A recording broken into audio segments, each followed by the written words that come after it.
Help support the show by joining the Patreon or becoming a YouTube member.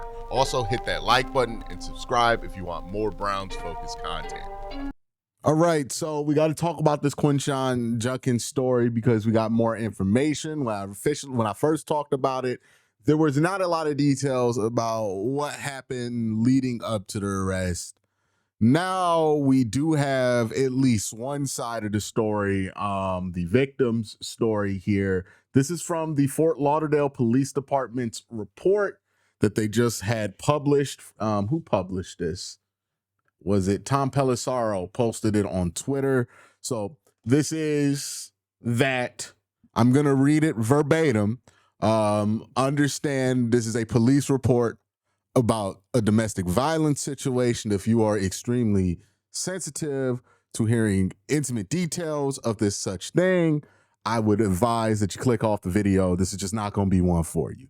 All of the disclaimers aside, let's read the police report verbatim from the Fort Lauderdale Police Department. The probable cause statement on July 12, 2025, I responded to the Fort Lauderdale Police Department's temporary headquarters, and I made contact with the victim who wished to report an incident of domestic violence with her boyfriend. The victim provided a voluntary recorded tape statement. The victim stated that she arrived at Fort Lauderdale International Airport with the defendant. The defendant is Quincy Judkins. On Monday, July 7th, 2025, late in the evening, the victim stated after departing the plane, she used the restroom. The victim stated she emerged from the restroom and then proceeded to baggage claim with the defendant. The victim stated at baggage claim that the defendant said, "Oh, wow, I can't believe you, and I'm so done with you." The victim stated that she had no clue as to why the defendant stated this. The victim then entered a Lamborghini SUV rental vehicle that was already waiting for them in the airport. The victim advised that they exited the airport in the vehicle. The victim stated that the defendant was showing frustration after he read text messages from family members.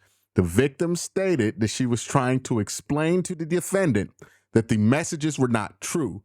The victim stated she suffers from anxiety and began to stutter while explaining herself. The victim stated that the defendant then punched her in the mouth, chin area with a closed fist. The victim still had visible bruising on her chin area. The victim also showed me a photograph that she took the following day of her lip chin area. The bruising was clearly evident.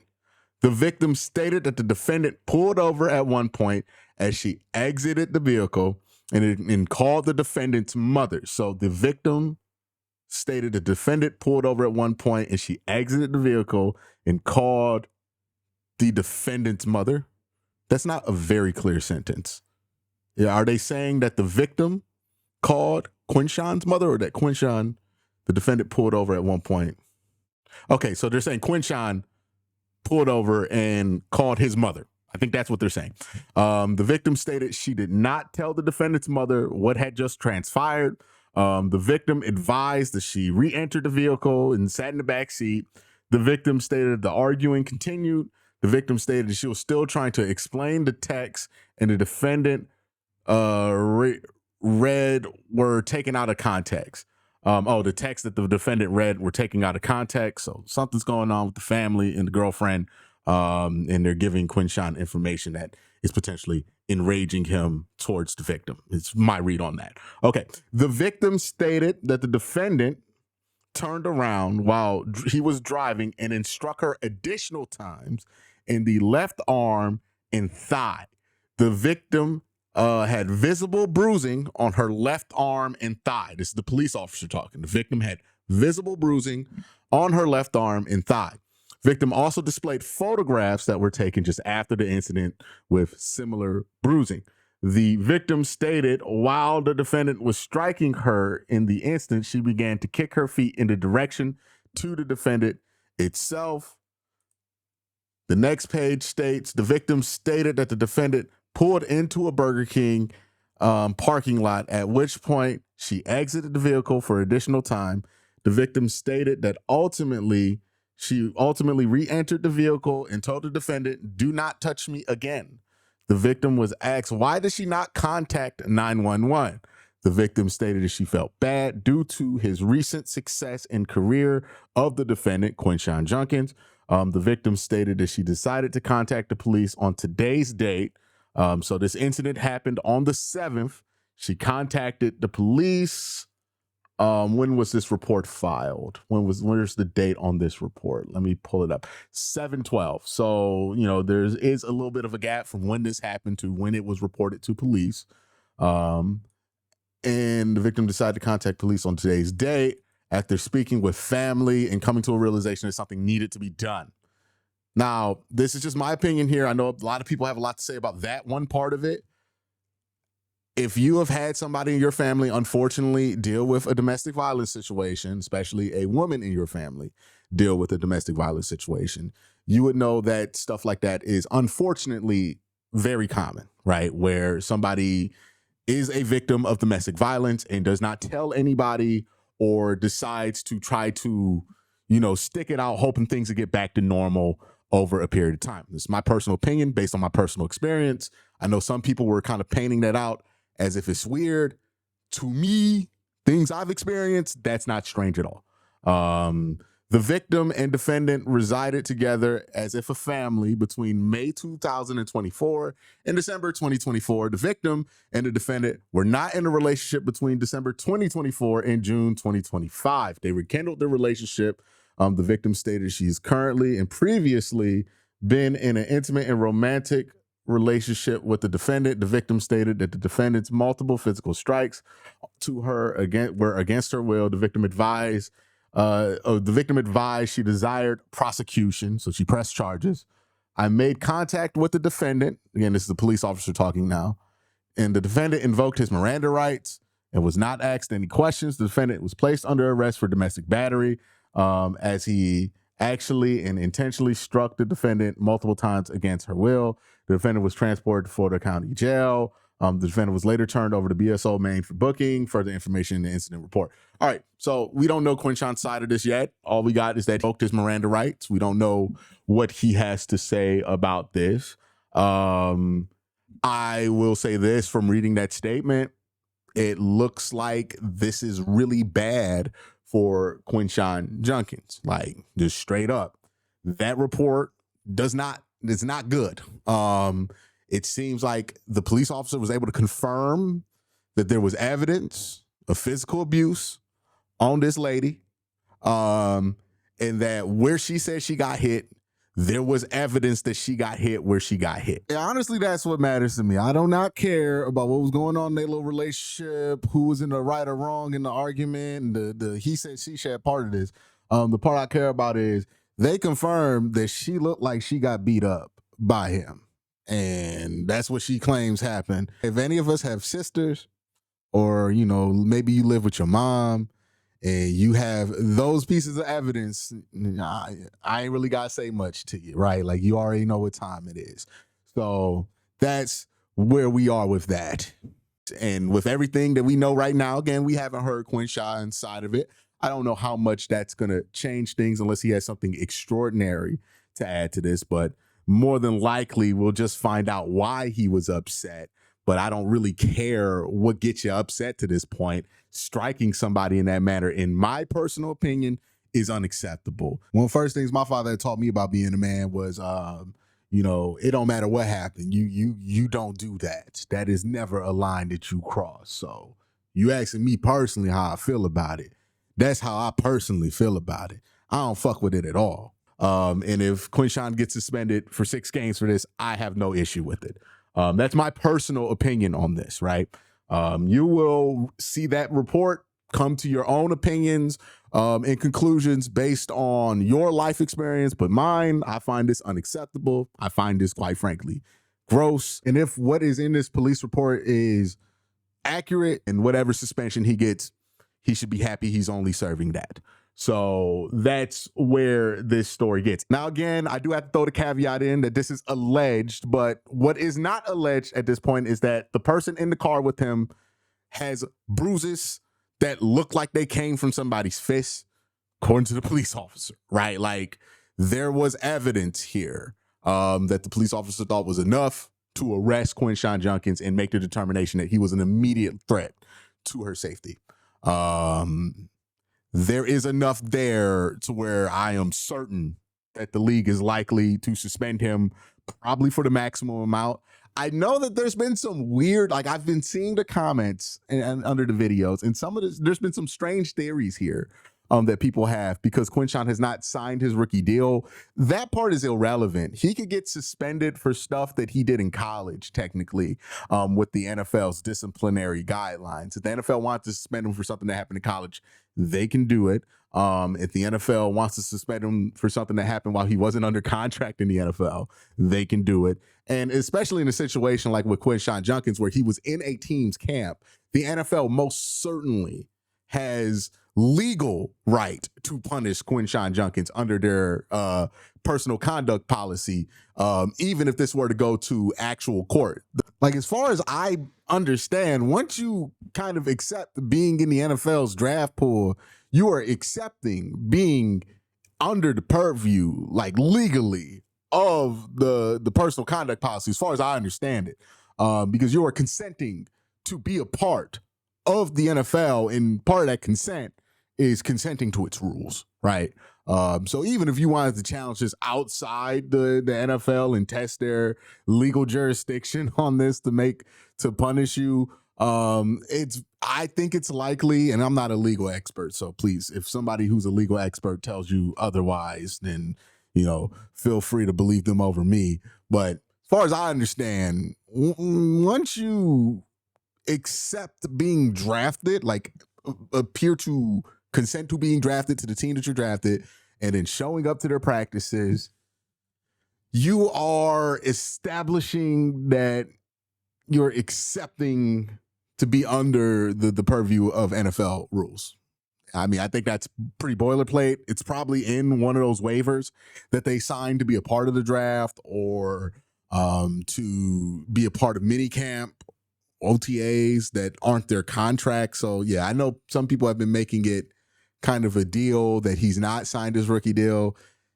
I think that is a mistake. Like, his rookie deal, him signing it, him not, it does not matter. He can be put on the commissioner's exempt list even if he doesn't sign that deal, because the NFL wants to. And ultimately, even if the NFL did not have the jurisdiction to do it, I think it's highly likely that Quincy would just voluntarily cooperate with the NFL, because he doesn't want to have his career be truly ended by this whole thing, which, if you start arguing with the NFL about this, then that can lead to more stiff consequences, but not just by the league, but also by the teams, right? Because that kind of insubordination usually doesn't go unpunished, whether that's right or not.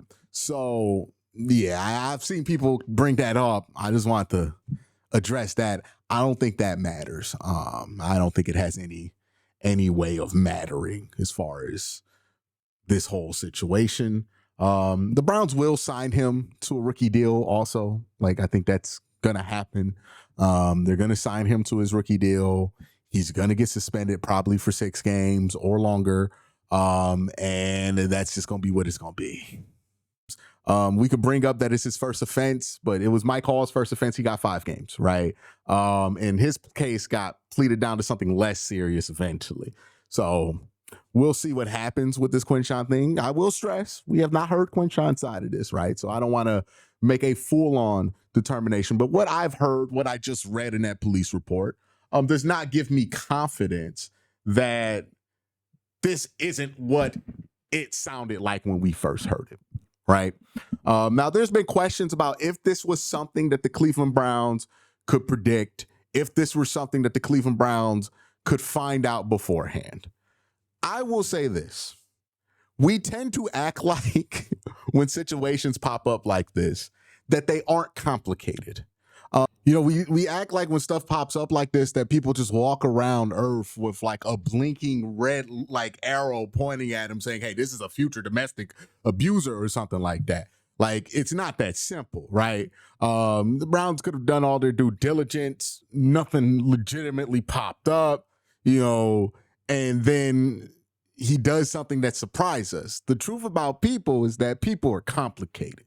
And that means that people are capable of doing things that will surprise you. You know what I mean? Like, that happens all the time. And what I mean by that is this. People that you think are really good folk can sometimes be really good people, but also capable of doing really awful things. That's a hard truth, right? Sometimes there are folks that your interactions with them will be amazing. Everything you hear about people who interact with them in a certain context, you'll hear back great things. But then you find out that behind closed doors, in certain different dynamics with people, they were operating very differently. People are complex, which means you can't really predict people that well. What we know about Quincy Judkins is that he has showed no history of doing this either at Ole Miss or at Ohio State. There was no history of this popping up, at least that we know publicly. For all that we can know, there was no kind of signs that this was something that was going to pop up with Quincy Judkins. Nobody, when the Browns drafted him, was thinking, oh, man, we got to watch out. This guy could be somebody who commits domestic violence on anybody. Like, I didn't see anybody worried about that when the Browns drafted him, right? Like, people acting like hindsight 2020, we could have saw this right away with Quincy. I think it's a bit ridiculous. So when it comes to that front, like, oh, the Browns are irresponsible because they drafted Quincy Judkins, you're literally asking them to predict the future there, right? I don't think that's fair. Where it is fair to criticize the Cleveland Browns is some of the other cases they have had where, this felt a little bit more predictable, right? And the guys on the roster where these things have popped up before, maybe in college, maybe at other stops, and the Cleveland Browns decided, no, we still want to get you. And, they popped up again, or, there are consequences to deal with. Now, that being said, the Cleveland Browns will ultimately face criticism for this popping up with Quincy, because they have basically eroded benefit of the doubt, even for an NFL team, right? Now, it is important to note that these issues are pervasive through the NFL, all of its teams, and, it's even bigger than just the NFL, right? Like, you can look at any roster in FBS, FCS football, and you're going to see some things pop up that make you very uncomfortable if you care about this sort of thing, right? And that's just kind of the facts of life there, right? So yes, the Browns are the villain of the day. They deserve it, because they have brought in a lot of people over the last 4 years who have had this sort of thing popped up, right? Whether it be as extreme as what Deshaun Watson has been accused of. There's Devin Bush.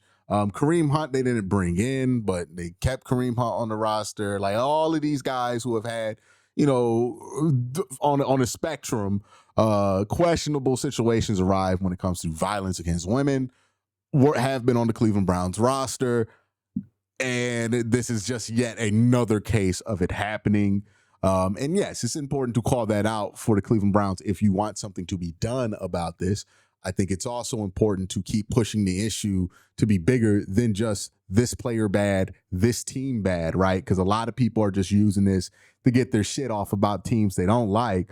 But if you're actually passionate about this issue, I think it is important to push this on and talk about the larger league-wide trend, and honestly, the larger trend in football altogether when it comes to, FBS and FCS football. Again, you can go to a lot of different college rosters, you look up people's names, and you're going to find stuff that pops up, unfortunately. It is a bigger issue than just what's going on in Cleveland, what's going on with Kevin Stefanski or Andrew Berry. Firing Andrew Berry is not going to fix the NFL's domestic violence problem, right? It's more pervasive than that. I mean, John Dorsey, the guy who was here before Andrew Berry, was the guy who drafted Tyreek Hill, fresh off of his stuff, right? So you can try to white knight somebody. If you try to white knight an NFL team or another NFL GM, they're gonna have something like this pop up because this is bigger than just one team. You know what I mean? There's no white knight here, and I think a lot of people are trying to white knight themselves in a situation like this, and that's very unproductive. that being said, people are complicated, people are complex, people have a lot of different layers to them, and sometimes that means that people can surprise you. And this seems like a case of people surprising them, right? Yeah, like if there was like a real track record of him having like serious anger problems where he needed to be in anger management, or, you know, a track record of him having a legally tumultuous relationship with his current partner or something like that, and the Browns decided to ignore that and draft him anyways, then that obviously changes that, right? The Browns knew that or anything else. But what it seems like is that this was not that kind of situation. I saw somebody on Twitter trying to equate he got in an argument with his teammates to the fact that that means he could be a future domestic abuser, which I think is ridiculous, right? I mean, Tom Brady got mad at his teammates. Lamar Jackson gets mad at his teammates. Joe Burrow gets mad at his teammates on the sideline.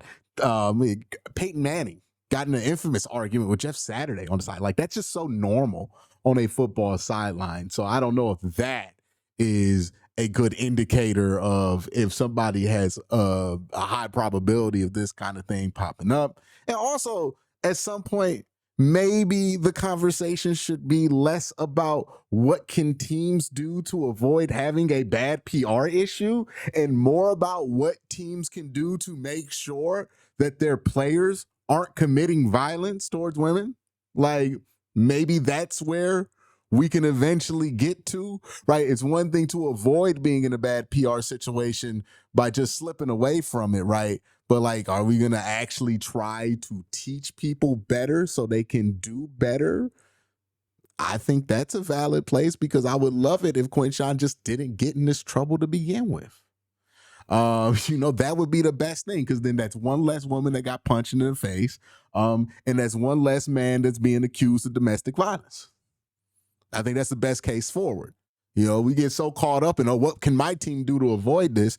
You can, the NFL, if they wanted to, can really try to curb this in the same way that they put a lot of effort in the early 2000s to stop their players from going broke at the rate that they were going broke. Remember the ESPN 30 for 30 broke?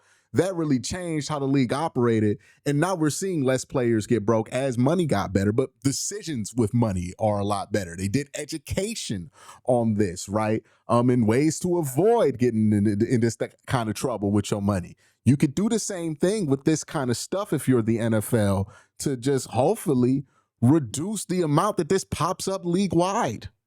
Not just by avoiding it and not drafting what you think are bad apples, but by actually helping people be better people. But maybe I'm just getting too much on a soapbox there. That's my thoughts about this whole thing. Y'all let me know what you think in the comment section down below. Y'all have a great day. Have a good night. Peace.